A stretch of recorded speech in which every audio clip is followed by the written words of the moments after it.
নমস্কার বন্ধুগণ, আপনাদের জানাই স্বাগত। আজকে যে গ্রাম পঞ্চায়েতের যে এখন নতুন সিলেবাস নিয়ে আমরা ডিসকাশন করব, যে গ্রাম পঞ্চায়েতের নতুন সিলেবাস কি হতে চলেছে।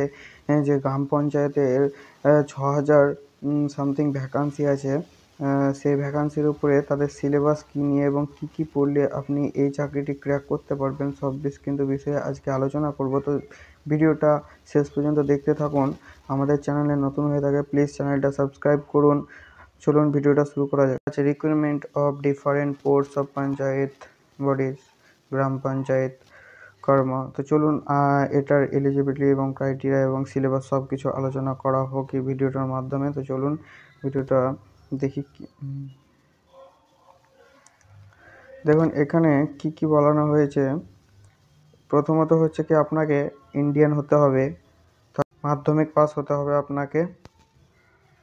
এই যদি স্কেল পের আলোচনা করি তাহলে 17,000 থেকে 43,000-এর মধ্যে এর বেতন আপনারা পেয়ে যাবেন।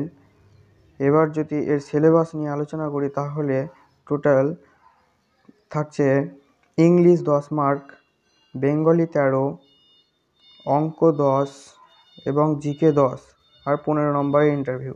টোটাল হচ্ছে 10, 20, 30, 40, 50, 58 নম্বরের টোটাল এক্সাম হবে।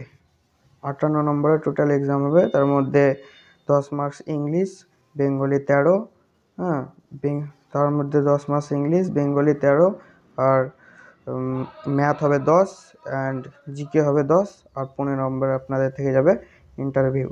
তো ভিডিওটা ভালো লেগে থাকলে প্লিজ আমাদের চ্যানেলটা সাবস্ক্রাইব করুন এবং আমাদের সাথে যুক্ত হয়ে থাকুন আরও নতুন নতুন ইনফরমেটিভ ভিডিও পাওয়ার জন্য।